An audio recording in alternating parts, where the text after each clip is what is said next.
How to delete search history on YouTube app. Hello everyone, welcome to this channel. I'm Emily and I'm here to help you out today. So without any delay, let's get started. So first of all, launch the Play Store application on your device and make sure you have the latest version of YouTube application on your device.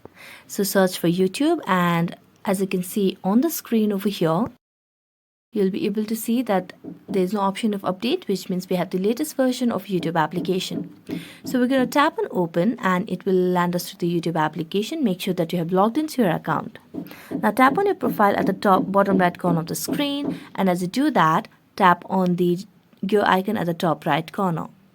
Here, scroll down and you can see the option of manage all history. So tap on manage all history, and as you tap on it, it will land us to a new page.